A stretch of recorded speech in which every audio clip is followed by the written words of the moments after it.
Bueno, buenos días, buenas tardes a todos, bienvenidos. Damos comienzo hoy, 30 de octubre del 2020, a la 9ª jornada del curso integral de cuidadores de adultos mayores.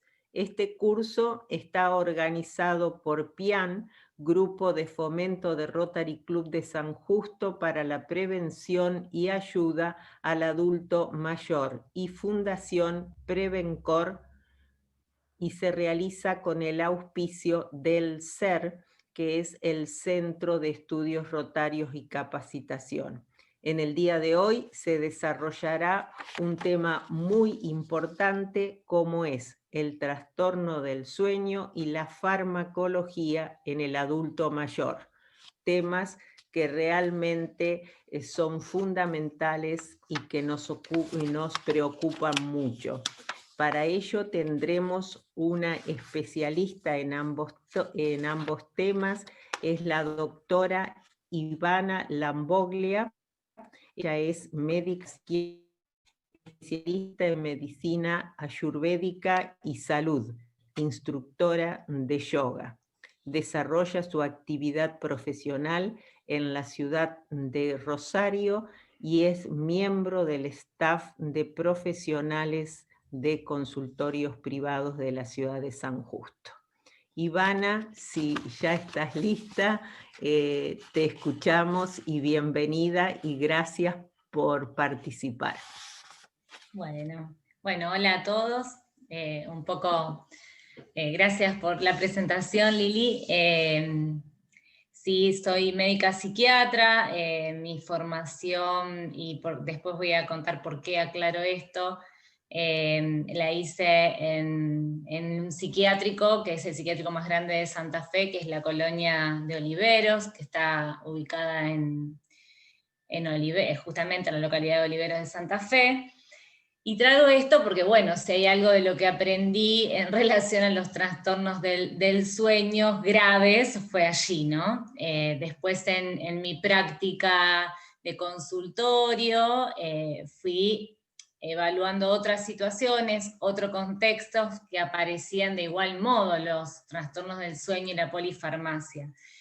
Y sobre todo en una población especial que es la de adultos mayores, donde me parece que no es un tema menor despejar varias de las cuestiones a la hora de elegir un fármaco y cómo ir acompañando y supervisando esa medicación.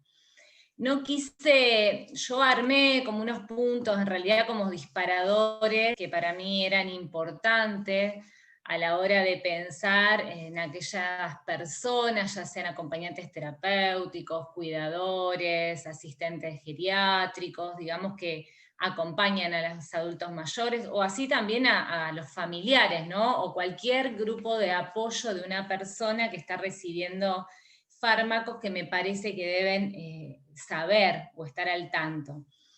El sueño, hasta no hace mucho tiempo, se lo consideraba como un proceso pasivo, donde el cuerpo y la mente descansaban, pero esto no es así, es un proceso activo, donde hay una serie de mecanismos que van de la mano de lo que es el ritmo circadiano, del ciclo de sueño-vigilia, que no voy a entrar en detalles, porque esto es más que nada, son cuestiones de fisiología y del funcionamiento, que por ahí no les va a ser de mucha utilidad, pero sí se dan una serie de mecanismos en el dormir que van de la mano de una reparación celular y una preparación también de la mente y el cuerpo para adquirir nuevas tareas, nuevos conocimientos.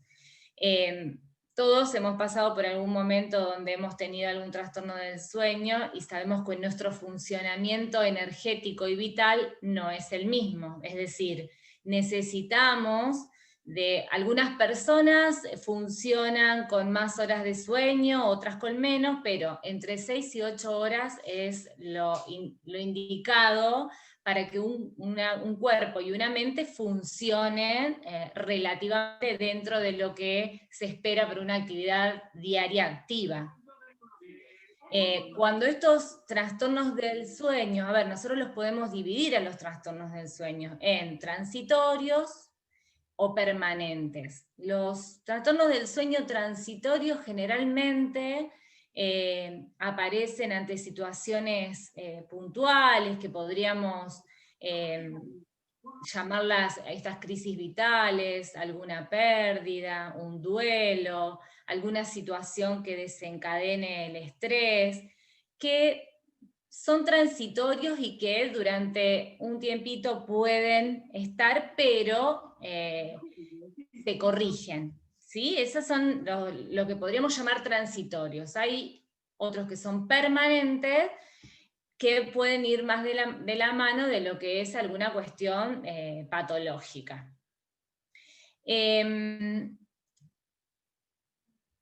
Lo que nos lleva, digamos, a definir la conducta terapéutica, en primer lugar tenemos que diferenciar aquellos trastornos del sueño que lo podemos ubicar como primarios o secundarios. Los trastornos del sueño primarios justamente son cambios endógenos, es decir, que no están relacionados con alguna cuestión de un proceso de enfermedad, ¿sí? Sino que son cambios que se dan en este ritmo, en este cambio del ciclo del sueño-vigilia. Estos son los primarios. Los secundarios son secundarios a enfermedades. Pueden ser orgánicas, se ve mucho en los procesos cardiopulmonares, personas que sufren, por ejemplo, EPOC, enfermedades pulmonares crónicas obstructivas, donde el intercambio en la respiración del oxígeno influye directamente en el descanso. O lo mismo aquellas cuestiones cardíacas, ¿no? Esto se ve muchísimo en la clínica, esto aludiendo a cuestiones orgánicas. Pero los más destacados y los que se presentan con mayor cuantía son aquellos padecimientos subjetivos. Algunos se pueden dar durante muchísimo tiempo, y que requieren tratamientos, como son los trastornos de ansiedad, ¿no? En estos trastornos de ansiedad que vienen acompañados con cambios físicos, con muchos síntomas y signos que se perpetúan y se acrecientan a lo largo del tiempo, y estos requieren un tratamiento.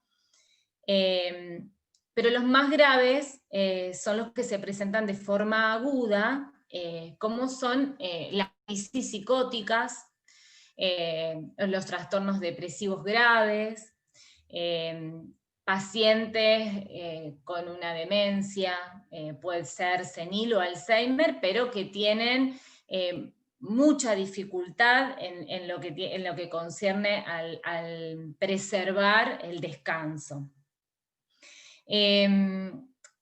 A ver, esto como a grandes rasgos, ¿no? Para que se pueda identificar cuáles son las causas. Y después me voy a detener por qué me parece importante que podamos diferenciarlos.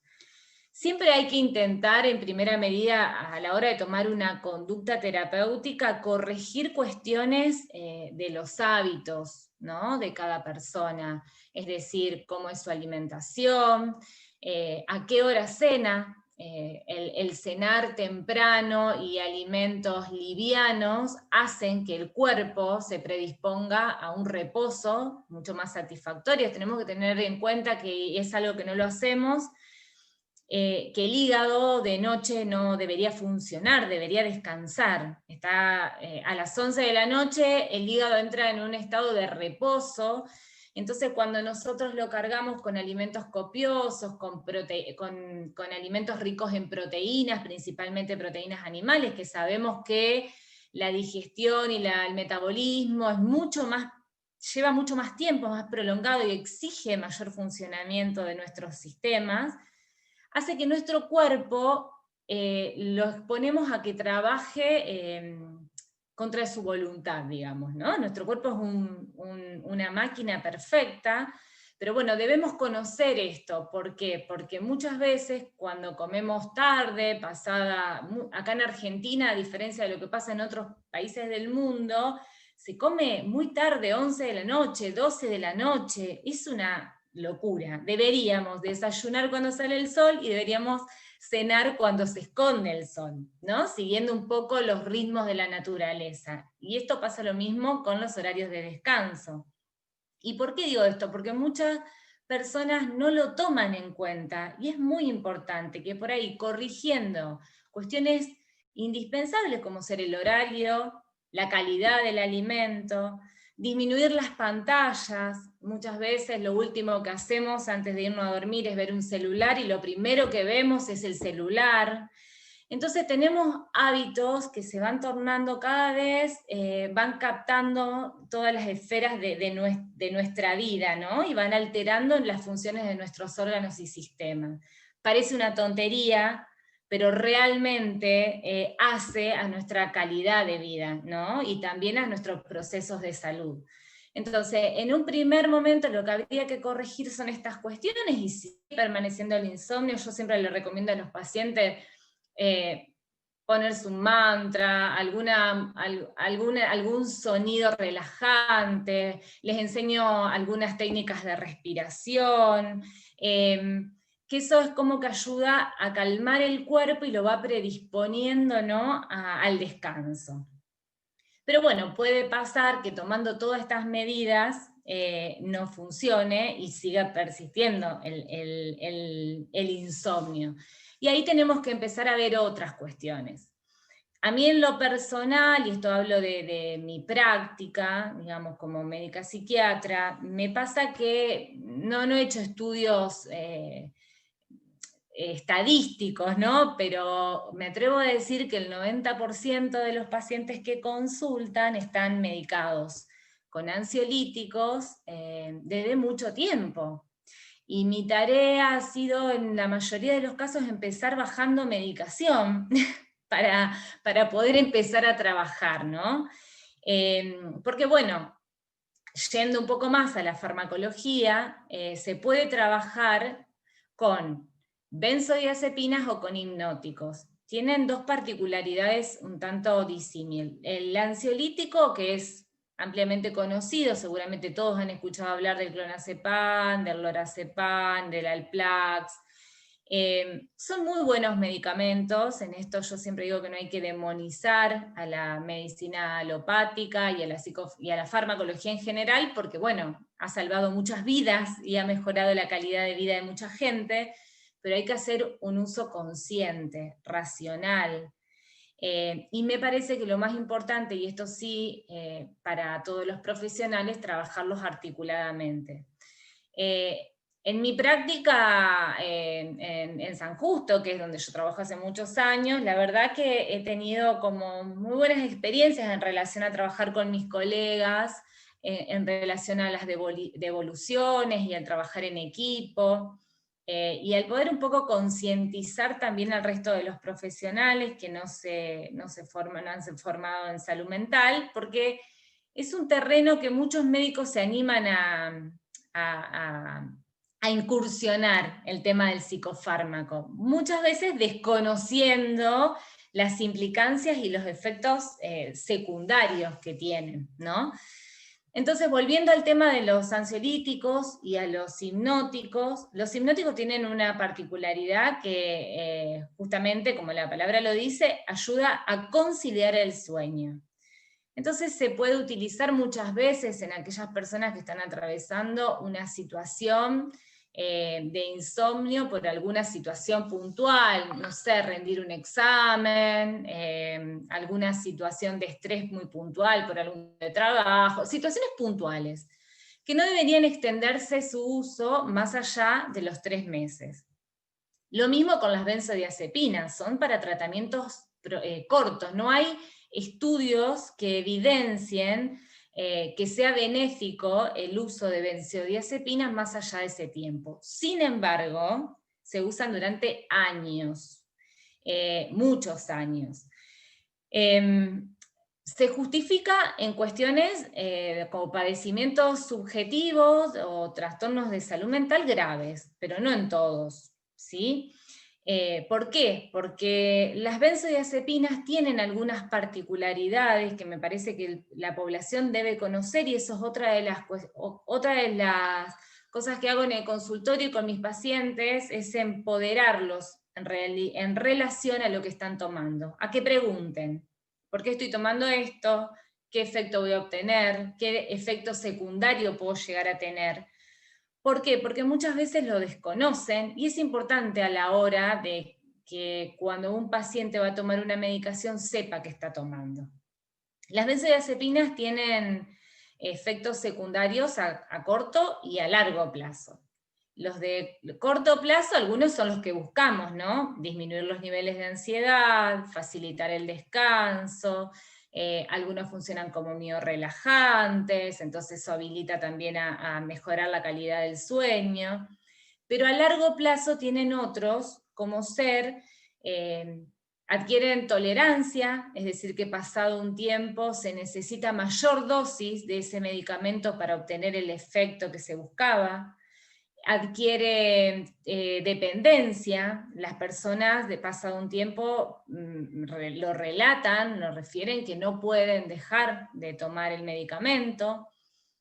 Y otro, también bastante frecuente, es que cuando hay una interrupción abrupta del psicofármaco, y este es otro punto que más adelante voy a retomar, si no hay un seguimiento de un profesional, y el paciente decide interrumpir un fármaco, de un modo abrupto aparecen los síntomas, o podríamos calificar un síndrome de discontinuación, que son síntomas como de rebote. Aparecen síntomas previos a los que tenía el paciente antes de tomar la medicación y otros que se agregan. Entonces los pacientes se asustan muchísimo, síntomas físicos y subjetivos.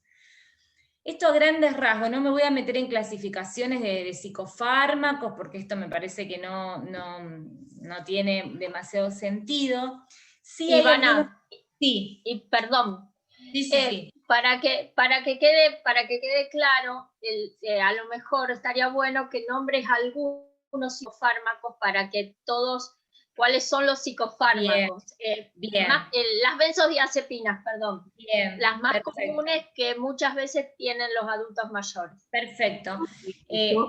Perdón, Ivana, yo aprovecho esta oportunidad, este cortecito, para decirles a todas las personas que las preguntas se van a habilitar al final, porque veo a algunos que están levantando la mano, y bueno, que la pueden hacer por chat, que las vamos a ir juntando y la preguntamos al final, o si no, se la van a poder hacer a Ivana al final, así que se queden tranquilas escuchando. Perfecto, porque es un tema tan amplio, yo intento seguir un orden, pero bueno, seguramente van a quedar muchísimas dudas y da para mucho trabajo esto. Pero bueno, retomando un poco la intervención de Karina, nosotros podemos, en el trastorno del sueño hay una variedad bastante amplia de medicamentos que se pueden utilizar. Los más conocidos, como les decía, eran los hipnóticos, que los más nombrados es el Zolpidem, o el Somit, que es la marca comercial por ahí que más se suele utilizar. Zopiclona es otro de los medicamentos. Estos son los más comunes dentro de lo que son los medicamentos clasificados como hipnóticos. Luego están los ansiolíticos, que de acá adentro también hay una clasificación muy grande porque es en relación a los tiempos, a los tiempos de vida media, es decir, al tiempo que está actuando en el cuerpo físico un medicamento. Entonces, de acuerdo a ese tiempo también se clasifican en vida corta, vida media o larga. Los de vida muy cortita, es decir, que actúan durante pocas horas, es el alprazolam, que es el más conocido, el Alplax. El de vida intermedia, más o menos 12 horas, es el lorazepam. A ver qué marcas conocidas del lorazepam hay. Ya se me va a ocurrir alguno. Trapax. El Trapax es el más conocido, es verdad. El Trapax es el más conocido. Y el más utilizado, ampliamente difundido, es el clonazepam, que es el Clonagin o el ribotril. Estos son los medicamentos a grandes rasgos que más se utilizan. Pero también se pueden utilizar otros, dentro de otros grupos, como ser antidepresivos. También hay algunos que ayudan. Esto sí, obviamente, cuando hay otras cuestiones subjetivas sumadas a la falta, a la dificultad para dormir. Y también hay algunos antipsicóticos. Hay una amplia variedad de medicamentos estabilizadores del ánimo o antirrecurrenciales, pero estos ya entran dentro de tratamientos para cuadros más complejos, que no solamente se trate de una dificultad para conciliar el sueño, ¿sí? Volviendo antes de pasar a estos puntos más destinados a lo que tiene que ver con el tratamiento del trastorno del sueño en las personas mayores, otro de los efectos secundarios que me parece importante mencionar en relación a las benzodiazepinas y a los hipnóticos, es que a largo plazo pueden traer déficits cognitivos, ¿sí? Es decir, alteraciones en la memoria. Hay muchos pacientes que refieren, ¿no?, las lagunas, dificultad para concentrarse. Muchas personas manifiestan esto: no me puedo concentrar, no puedo sostener mucho la atención en determinada actividad. Un aplanamiento afectivo, como una indiferencia al medio, digamos. Estos son todos efectos a largo plazo con la benzodiazepinas que me parece que es importante tener en cuenta a la hora de medicar con estos fármacos. Bueno, dejando un poquito de lado las clasificaciones y los fármacos, yo tomé algunos puntos que, bueno, seguramente acaban a surgir muchas preguntas, y es, bueno, ante un trastorno del sueño en una persona mayor, ¿qué tenemos que tener en cuenta?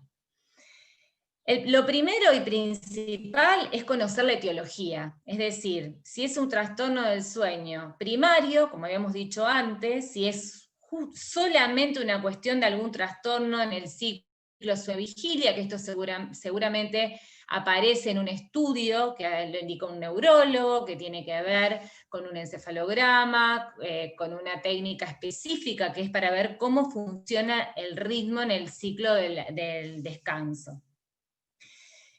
Y si no, si es secundaria, que lo más probable y lo que más frecuentemente nos encontremos son los trastornos del sueño de causa secundaria.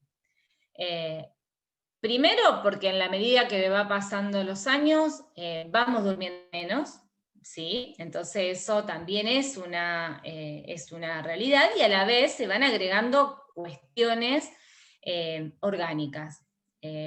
Hay un alto porcentaje de personas que presentan hipertensión, que presentan cuestiones pulmonares, que presentan sobrepeso, que han tenido una calidad de vida que ha ido dejando huellas.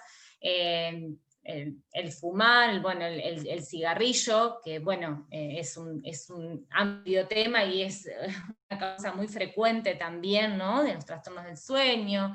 El alcohol, bueno, el sedentarismo, las actividades laborales excesivas, la falta de espacios de recreación y de ocio. Bueno, con el correr del tiempo, y sobre todo en la tercera edad, nos empezamos a dar cuenta de lo que ha sido nuestra vida. Entonces, primero tenemos que tener en cuenta esto, la etiología, y a la vez saber el estado de salud previo, que vamos a tener todos estos datos, ¿no?, que los podemos ir recabando en la entrevista, o ustedes ir tomando conocimientos cuando empiezan a acompañar a alguien, cuál es el estado de salud previo de esta persona. Teniendo todos estos factores que dijimos antes, ¿no?, si tiene algún problema de salud, si está tomando qué medicamentos, para qué. Eso es muy importante, porque la mayoría de las personas mayores se encuentran polimedicados, porque padecen más de una de alguna cuestión orgánica. Seguramente toman antihipertensivos, toman para la dislipemia, toman para la diabetes, bueno, y así, anticoagulantes. Hay un porcentaje muy alto de personas mayores que están medicados, bueno, la doctora Karina, Liliana podrán corroborar con esto, ¿no? Otro de los temas que hay que tener en cuenta, y esto, por eso digo que es importante empoderar, hay que ser muy cuidadoso a la hora de hacer una entrevista, y también para recabar los datos, y también para que se habilite el paciente o la persona en cuestión, y esto no porque sea mayor, una persona mayor dejarlo afuera, siempre hay que incluirlos, más allá de la dificultad que presenten. Esto yo al menos me tomo el tiempo de que si va acompañado por un hijo o un familiar, no me importa lo que pueda aportar, pero siempre le dedico un momento de la entrevista para trabajar con el paciente. Después hago la devolución a la familia, al cuidador, al acompañante, pero me parece sumamente importante ubicarlo en un lugar de protagonismo. En esa entrevista ir recogiendo los datos que nos pueden aportar un montón de material, sobre todo a la hora de elegir un psicofármaco. ¿Por qué? Porque los adultos mayores no solamente se encuentran polimedicados, sino que también sus órganos funcionan de otro modo a un adulto joven. Los sistemas y los órganos empiezan a funcionar más lentamente. Si no, un ejemplo que se me vino en este momento a la cabeza, ¿qué persona mayor no toma lactulón porque no va al baño? Digo. Entonces, así como funcionan mucho más lento los intestinos, funciona todo más lento. Entonces tenemos que ser muy cuidadosos a la hora de dar un medicamento en cuanto a la dosis, porque la dosis para un adulto joven no es la misma que para una persona, y sobre todo si tiene algún órgano, algún sistema dañado. Esto hace que el funcionamiento, al ser menor, puede ser que algún medicamento resulte tóxico. Puede ser que las concentraciones sean mayores y puedan ser tóxicas, o que interaccione con otro medicamento, haciéndolo tóxico o disminuyendo el efecto de otro medicamento. Y esto va más que nada para los profesionales, ¿no? Que muchas veces no tenemos en cuenta las interacciones medicamentosas, y en lo que respecta a los psicofármacos hay muchísimas. Yo tengo que ir al libro cada vez, obviamente, no me lo sé de memoria, pero uno a la hora de medicar a un paciente que tiene otras patologías, que tiene otros problemas de salud, uno tiene que tener en cuenta esto. Porque a lo mejor queremos solucionar un problema, pero agravamos a otros, ¿sí? Entonces, bueno, eso me parece sumamente importante. Otra de las cuestiones a la hora de elegir un medicamento para mejorar la calidad del sueño es tener en cuenta que la mayoría de los psicofármacos son sedativos. ¿Y por qué digo esto? No solamente por la dosis que se dé, sino porque muchas veces, y hay muchísimos estudios de esto, ¿no? La cantidad de fracturas en las personas mayores, consecuencia de haberse levantado dormido para ir al baño, se cae y se fractura. Sabemos que los huesos son más débiles, hay muchísima gente mayor que padece osteoporosis o que tienen alguna otra debilidad ósea.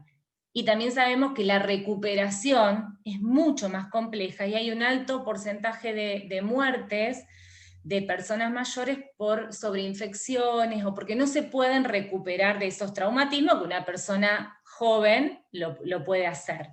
Entonces, a la hora también de elegir un psicofármaco o un ansiolítico, hay que tener en cuenta esto, de supervisar esa medicación y acompañar al adulto mayor en estas cuestiones. Ese es otro de los puntos que me parece muy importante tener en cuenta. Otro punto que muchas veces se desconoce, pero que no es menor, es que existen reacciones paradojales, que se les llaman así en relación a los medicamentos. Y uno puede intentar, en este caso, instalar un tratamiento farmacológico para un trastorno del sueño, y que pase lo contrario. Efecto paradojal, ¿por qué? Porque no solamente que no duermen, sino que se agregan otros trastornos en la conducta, alteraciones en la conducta, en la memoria. Hay muchas personas que tienen agresividad. Sobre todo se ve en aquellos pacientes que tienen cuestiones neurológicas o lesión orgánica cerebral. Entonces se puede ver ahí mucha impulsividad, mucha agresividad, alteración de la conciencia, alucinaciones. Todas estas cuestiones se pueden ver y no son poco frecuentes en las personas mayores. Son bastante frecuentes. Entonces, por eso es importante elegir un psicofármaco teniendo todos estos parámetros que fuimos charlando. Trabajarlo no solamente con el paciente, sino con todo su grupo de apoyo, ya sea su familia, cuidadores, si se encuentra alojado en una institución de cuidados para adultos mayores, trabajar ya sea con los cuidadores, con los enfermeros. Esto es muy importante y es no perder el contacto con los profesionales intervinientes, eso me parece fundamental. Lo mismo los profesionales entre sí que trabajan con ese paciente o que vienen acompañando. No es que un paciente tenga un corazón, un pulmón y una cabeza y los tratamos por separado. Es indispensable poder trabajarlos, ir trabajándolo articuladamente, teniendo una devolución y un diálogo con los colegas que intervienen en el tratamiento del paciente.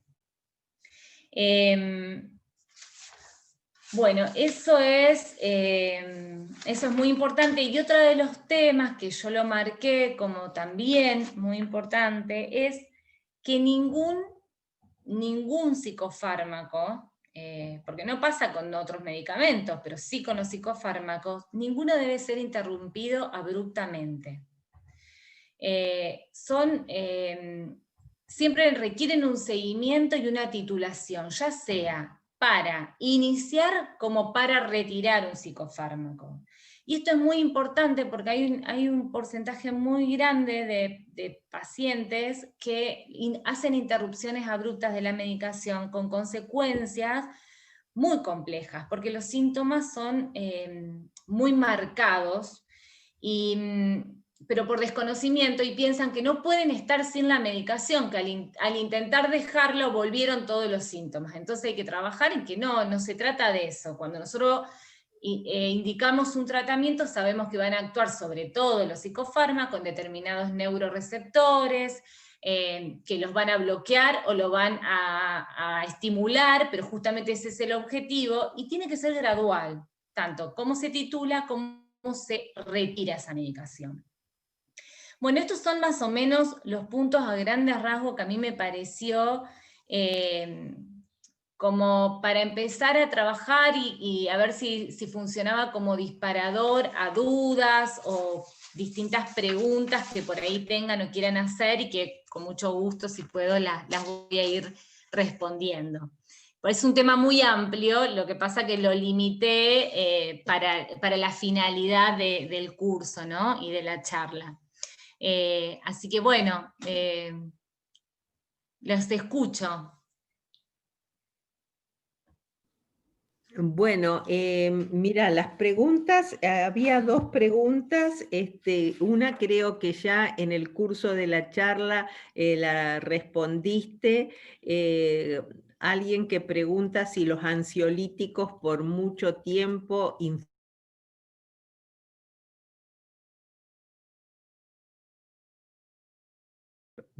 ya la contestaste, ¿no es cierto? Sí, eso es uno de los efectos a largo plazo más frecuentes, y me parece que es lo que los pacientes no saben, y que me parece que es muy importante transmitirlo, ¿no? De que si bien un medicamento, cuando alguien elige, por eso digo que no hay que demonizar al medicamento, porque el medicamento por algo está y ayuda, pero por eso creo que los abordajes tienen que ser integrales y no solamente ir a calmar un síntoma. Por eso yo siempre trabajo con otros actores, generalmente trabajo con psicólogos, con distintas terapias que los pacientes van eligiendo para acompañar esos procesos e ir trabajando en función de esos malestares que van surgiendo, que tienen que ver con la historia o con vicisitudes propias de la vida, ¿no?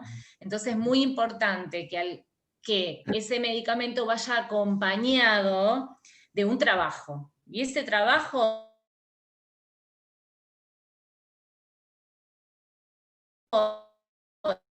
esto sí o esto no, sino ir acompañando ese proceso para tomar la medicación por un breve tiempo y después continuar, digamos, ese trabajo con otras vías, ¿no?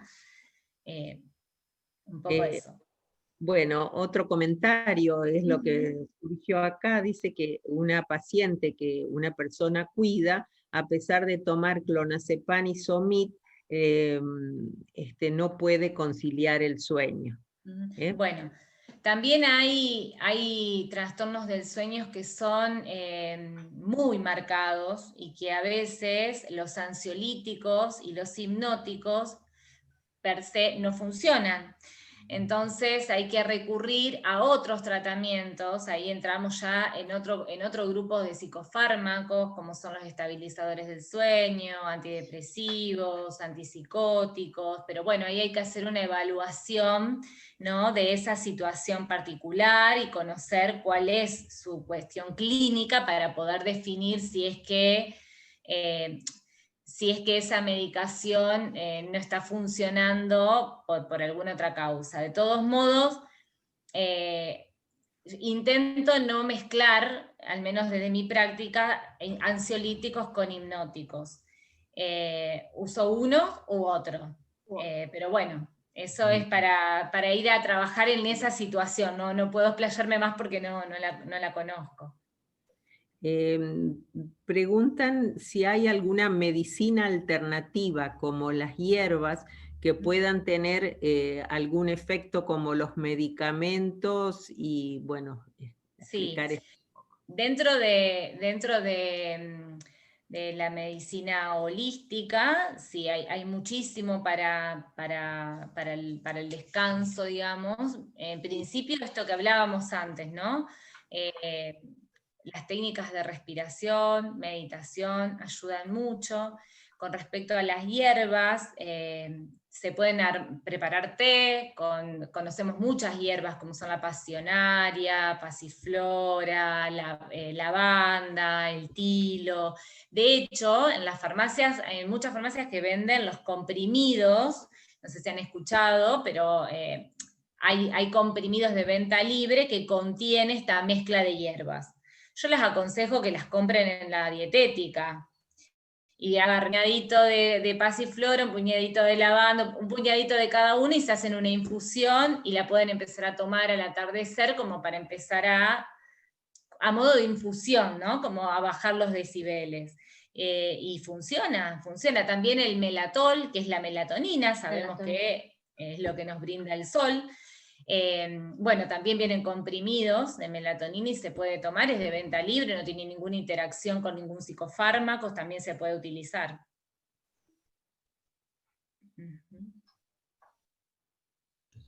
Muy claro, gracias.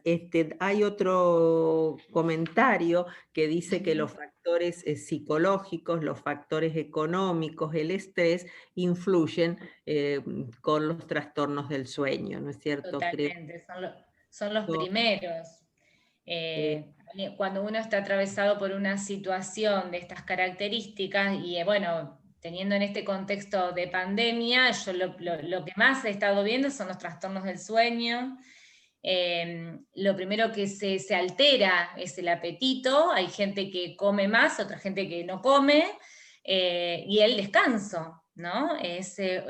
Porque justamente cuando llega la noche o el momento de descansar, lo que no entra en armonía es el cuerpo con la mente sigue intentando resolver todos esos problemas, y bueno, y ahí vienen los trastornos del sueño, por supuesto. Bárbaro, muy claro. Otra pregunta es, en el caso de la demencia, cómo tratar los trastornos del sueño o qué se puede hacer. Bueno, en el trastornos de la demencia, generalmente se trabaja con otras medicaciones. Generalmente se utilizan antipsicóticos porque además de ser los trastornos del sueño extremadamente marcados, vienen acompañados de otros síntomas. Alteran completamente el ritmo del descanso, se acompaña también de cuestiones muy de desorganización en el funcionamiento de lo cotidiano. Entonces muchas personas, además de que se pierden, se desorganizan, pueden aparecer cuestiones delirantes o alucinatorias. El ciclo sueño-vigilia muchas veces se invierte, entonces a veces las benzodiazepinas no funcionan. Muchas veces en las demencias donde se ven los efectos paradojales con las benzodiazepinas, se excitan mucho más. Y ahí es mejor trabajar o con algún antidepresivo que tenga un efecto para el descanso, o con los antipsicóticos, que hay muy, muy buenos antipsicóticos que son muy sedativos y ayudan a estos pacientes a descansar. Y sobre todo los ordenan un poco. Gracias. Una persona pregunta que ella personalmente está tomando la carbamazepina por las convulsiones, que si puede ser eso la causa de que le aumente el sueño. En realidad la carbamazepina, no sé si la estará tomando de noche, la carbamazepina es uno de los estabilizadores del ánimo que se usa para los insomnios muy resistentes.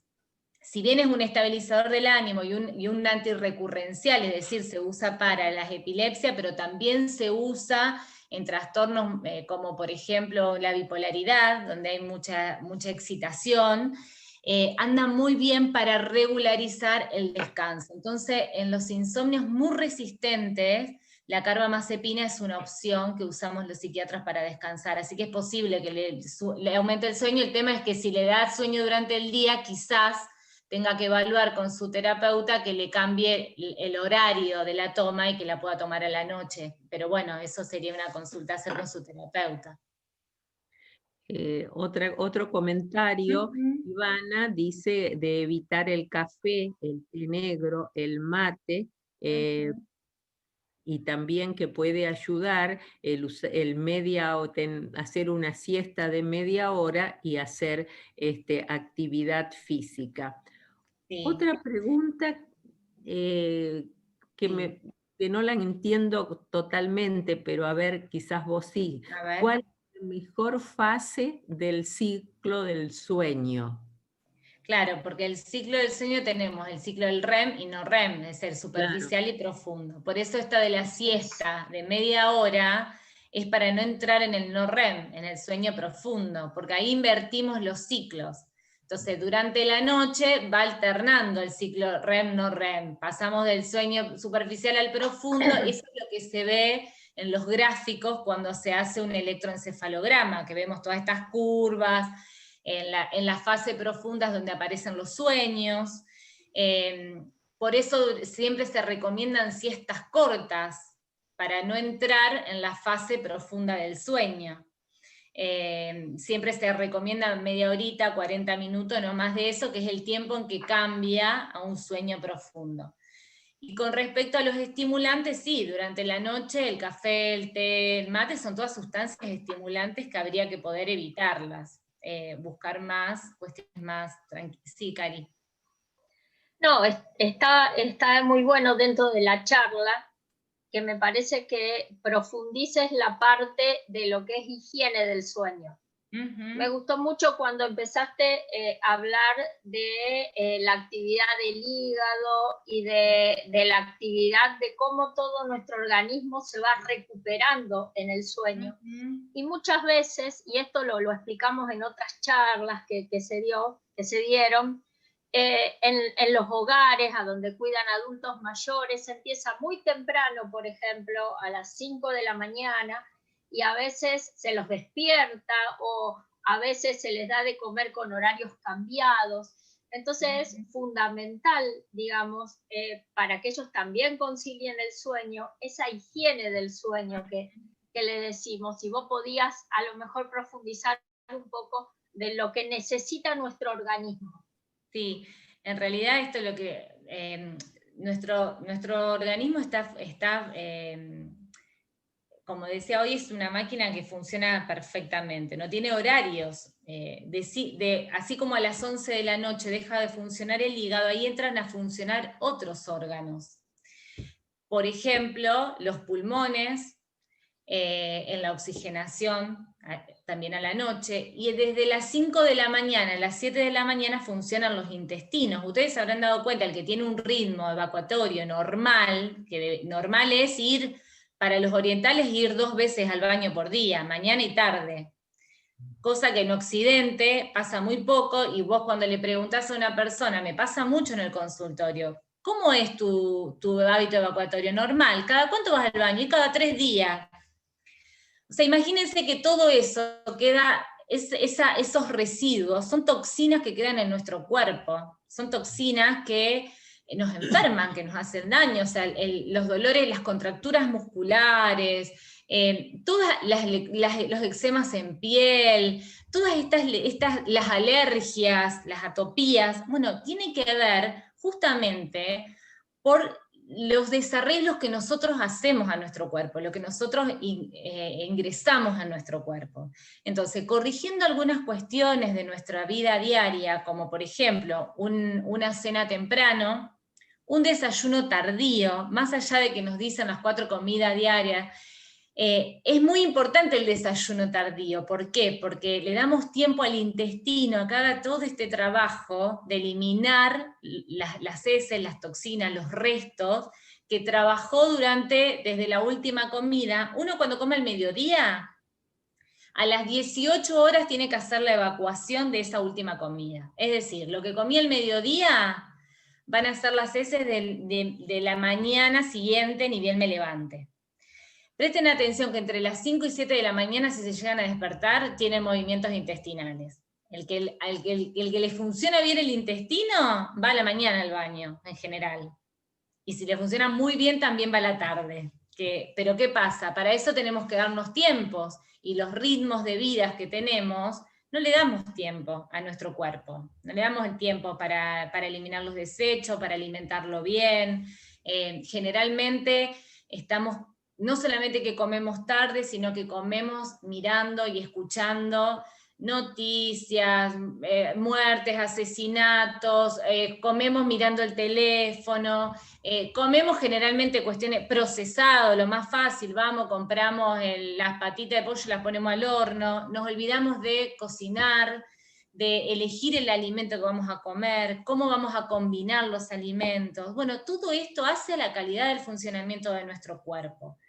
Entonces, cuando un paciente llega, lo primero que le pregunto es esto: ¿cómo es su vida, ¿no? ¿Cómo podría definir un día de su vida? Porque eso nos dice mucho en relación a lo que le está pasando. ¿Qué prioridad le da a su alimentación, por ejemplo? Y esto es una pregunta, ¿no?, que me hago y se la hago a todos, es... no nos preguntamos qué metemos en nuestro cuerpo. Y esto se los digo cuando un paciente solicita una medicación, está tomando una medicación, y que yo le pregunto, ¿estás dispuesto a tomar este medicamento?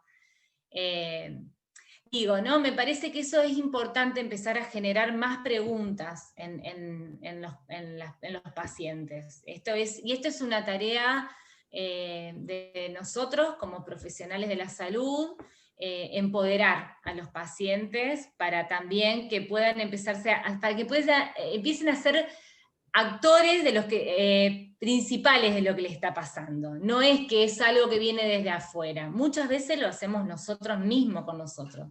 Y eso me parece que ese es un trabajo muy importante que nos tenemos que dar con cada paciente. No solamente darle una pastillita para calmar la acidez, mejorar el descanso, sino poder devolverles algunas preguntas. No sé si responde un poco, Cari, esto que querías. Sí, un poco lo que quería, por eso, un poco lo que querías que vos les contaras, es esa manera de poder ordenar a veces a los adultos mayores, como vos bien lo dijiste, cuándo es su desayuno, y no que no se asusten por el hecho de que uno intente sacarle ciertos medicamentos que estuvo tomando durante años, que posiblemente, como por ejemplo el clonazepam, lo nombro por tan conocido, le trae en este momento trastornos cognitivos y trastornos de la memoria, y cuando vos le decís vamos a sacarlo, vamos a ir dosándolo o disminuyendo progresivamente, no se asuste, entran verdaderamente en pánico, ¿sí? Bueno, y acá se necesitan dos cosas para eso, Cari. Primero, hacerlo partícipe, que sea activo, protagonista en ese proceso. Y segundo, porque informar adecuadamente no les debe generar miedo o rechazo. Yo creo que justamente esa es nuestra responsabilidad. Trayendo esto que vos me decís, una paciente no hace mucho tiempo venía con un problema muy grande de que no podía ir al baño, una persona mayor, y que no podía prescindir del Lactulom. Entonces le expliqué qué pasaba con el Lactulom a largo tiempo, que es que los intestinos se ponen perezosos y no trabajan más. Entonces por eso no podía ir al baño sin el Lactulom. Bueno, trabajamos sobre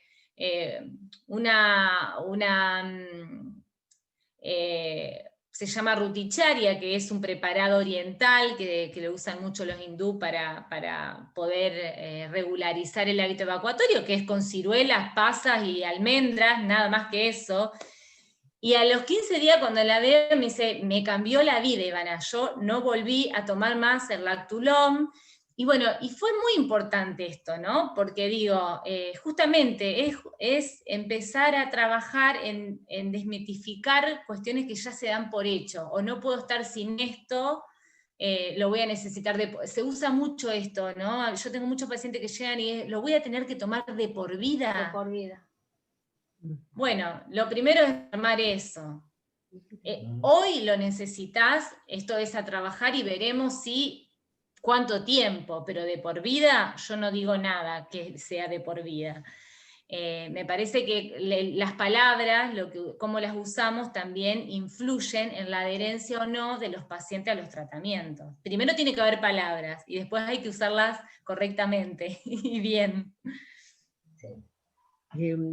Mira, hay otra pregunta que dice si es verdad que el corazón descansa 12 horas y trabaja 12 horas.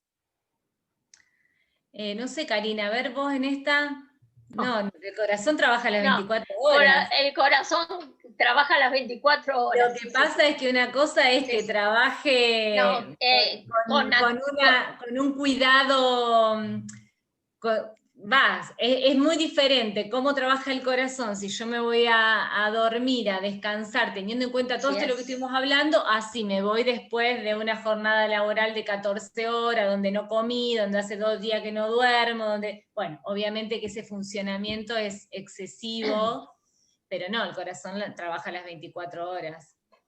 Lo que a lo mejor se puede referir es que baja la frecuencia cardíaca en las fases del sueño. Totalmente. Eso sí. Digamos, si vos estás...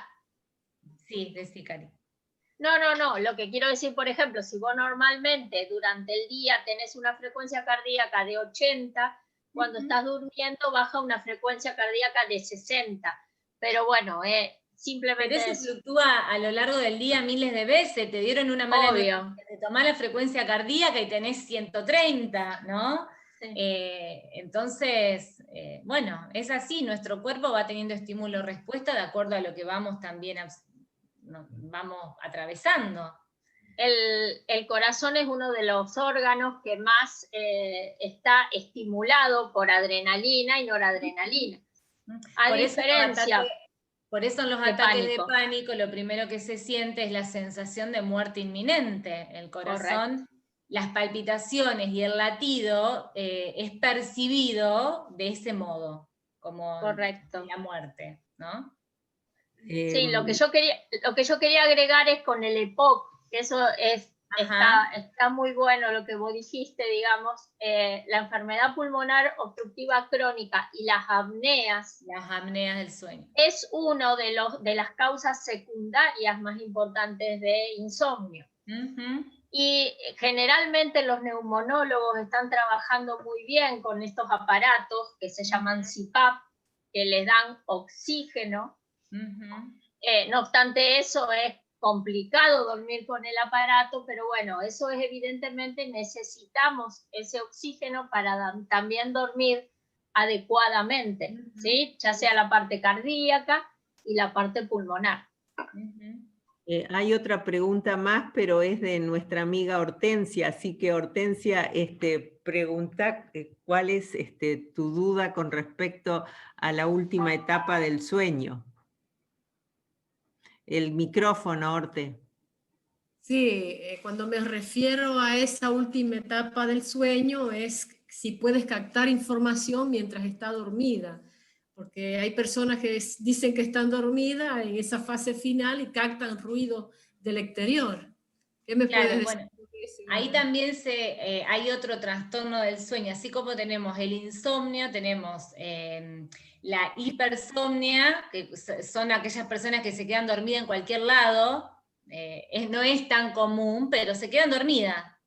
Bueno, y el otro es la parasomnia, que es lo que vos te referís, Hortensia, que es en una instancia del entre sueño-vigilia, que se vivencia de un modo bastante terrorífico. Muchas veces las personas se despiertan son sueños como muy vívidos, pero es en esa etapa del final del sueño y la vigilia, que ese también está considerado como un trastorno del sueño. Perfecto. Cuando ves alguna película agresiva o ahora la juventud que está mucho con el Nintendo y con esos juegos toda la noche, hacen esa percepción, se creen que están dormidos, despiertan y comienzan a veces hasta a ser sonámbulos. Sí, ese es otro trastorno. Qué interesante. Y como vos le llamaste hipersomnia. La hipersomnia es menor, mucho menor de frecuencia, obviamente, que el insomnio, pero existe. Hay muchísimas personas que padecen esto. Muy bien, muchas gracias y felicidades. Muy buena tu charla. Excelente, me encantó. Clara y precisa. Es claro, porque bueno, intenté puntualizar, es un tema muy amplio, lo que pasa es que quería que se adapte también un poco a la convocatoria, ¿no? Perfecto. Mira, hay varios comentarios que están diciendo que la charla fue muy clara, que solucionó todas las dudas que tenían, así que, bueno, creo que estuvo muy bien, muchas gracias. Pero ahora, como para hacer algo diferente, quería preguntar si todavía está Graciela Álvarez, si nos puede hablar un poquito. Graciela Álvarez de Santo Tomé, ¿estás? Abrí el micrófono. Graciela Álvarez, ¿la podés buscar, Miguel, si está? Porque les cuento que es el cumpleaños. Sí. Entonces yo pensaba que le podíamos cantar un feliz cumpleaños. Claro. No está Liliana ella, no la veo. Sí, está, acá Miguel las está encontrando. Sí, que está. A ver, Ahí está Graciela, ¿estás? Graciela Álvarez, ¿cuál es? Tiene cerrado el micrófono. Sigue con el micrófono cerrado. Bueno, de cualquier forma, le deseamos un muy feliz cumpleaños. Muy feliz cumpleaños. Sí, muy feliz cumpleaños. Que haya dedicado un ratito de su tiempo, en vez de festejar el cumpleaños, para escuchar esta charla, ¿no es cierto? Bueno, Karina, ¿querés continuar vos, por favor? Muchas gracias y disfrutamos de tu charla. Ahora sí, perdón, Graciela abrió el micrófono. Hola, Graciela. Hola, gracias. Ahí está. Justo estoy cuidando a mi papi, que tiene 88 años, así que me levanté un ratito de la compu. Gracias, estoy pasando un día hermoso con mi papá. Bueno, nos Feliz alegramos. cumpleaños. Feliz Feliz cumpleaños. Feliz cumpleaños. Y tendríamos a Gladys que puede cantar el feliz cumpleaños, pero no sé si agarrará el micrófono. No. Qué compromiso, ¿eh? Bueno, Cariño, feliz sí. montón. Bueno, yo verdaderamente agradecerle a Ivana la claridad, el hecho de exponer de esta manera todos los conceptos, decirles que ella hizo un resumen, así que se lo vamos a pasar después a todas por PDF, ¿sí? Y lo más importante, me quedo con lo más importante para mí, quiero transmitírselo a ustedes, que no solamente es medicar y dar pastillas, no se solucionan las cosas así, se solucionan tratando de hacer una buena higiene del sueño y tratando de empoderar al paciente que sea protagonista de su enfermedad. A veces con algunos adultos mayores que ya están en hogares y eso es complicada la situación, pero el cuidador siempre tiene que intentarlo, ¿está? Entonces creo que eso es lo más importante. Bueno. Algo más, Cari. Sí, Ivana. Eso es fundamental. Y otra cosa que para mí es sumamente importante con los adultos mayores es darle protagonismo y escucharlos. No dar por sentado que porque tenga un problema subjetivo, porque ya sea demencia o lo que fuera, no darle ese lugar. Me parece que es lo más importante. Así está entendiendo la mitad de las cosas, darle el lugar de que uno lo está escuchando y le está dando ese lugar. Es fundamental, y acompañar a las familias, brindándole toda la información lo más clara posible, más allá de que sean cuadros irreversibles, crónicos, es importante ese acompañamiento. Creo que hace a la calidad de vida no solamente del paciente, sino también al acompañamiento de ese que está cuidando. Tanto cuidadores como familiares. Esto me parece, y esto es un mensaje más que nada a los profesionales, ¿no? Ese es un trabajo que para mí es el 70% del éxito en un tratamiento. Bueno, eso es lo que quería como agregar, que no lo había hecho. Bueno. Gracias. Bueno, muchas gracias, Ivana. Espero que haya servido. Te mandé, Cari, el resumen para que lo puedan tener todos. Sí. Y bueno, gracias por la invitación. Me encantó participar. Bueno, nos encantó tenerte, Ivana. Bueno, muchas gracias. Ya prontito te tendremos nuevamente acá en San Justo. Seguro, ya retomaremos. Bueno, un abrazo para todos. Un abrazo, Ivana. Y que tengan buen día. Ahora tengo 5 minutitos de avisos parroquiales, como digo. Los avisos parroquiales. Bueno, decirles que en 15 días tenemos la próxima charla sobre barreras, accesibilidad y actividad motora, con algunas sorpresas también muy lindas. Algunos grupos que van a intervenir, así que bueno, eso es lo positivo. Y después comentarle que tenemos un trabajo práctico que vamos a hacer, que quisiera invitarlos, es una invitación también, el domingo 29 de noviembre, después les vamos a confirmar bien el horario, vamos a cerrar el año del grupo PIAM con la tertulia, ya que nosotros hacíamos este tipo de actividades con los adultos mayores. Son nuestras tertulias, hacíamos una tertulia una vez por estación, es decir, tertulia de verano, tertulia de invierno, de primavera. Como no pudimos hacerlo, hacemos el cierre con una tertulia virtual que se va a poder transmitir por redes sociales. Y lo que queríamos es que cada uno de los cuidadores que están en este grupo también puedan conectarse a través de nuestras redes, y nosotros vamos a pasar el modo de conectarse, y que los adultos mayores que están cuidando compartan este momento. Así que bueno, es la tertulia de cierre de este año tan atípico, pero bueno, la idea es estar un poco cerca y también el hecho de que nuestros adultos mayores tengan las actividades recreativas que corresponden.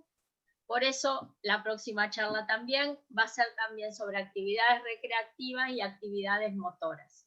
Así que bueno, de parte mía, agradecerle nuevamente a Ivana, es un placer, es una amiga, y bueno, queremos verte pronto por acá. No sé si te podemos abrazar.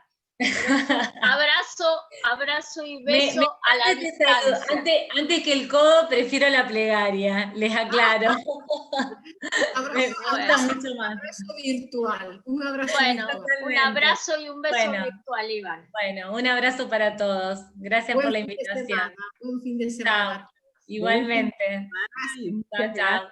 Las 60 personas sí. que me están acompañando. Gracias. Una convocatoria bárbara. Chao. Gracias, hasta luego. Un beso a esas amigas que están presentes, Elsa y Gladys. Chao a todas, amigas.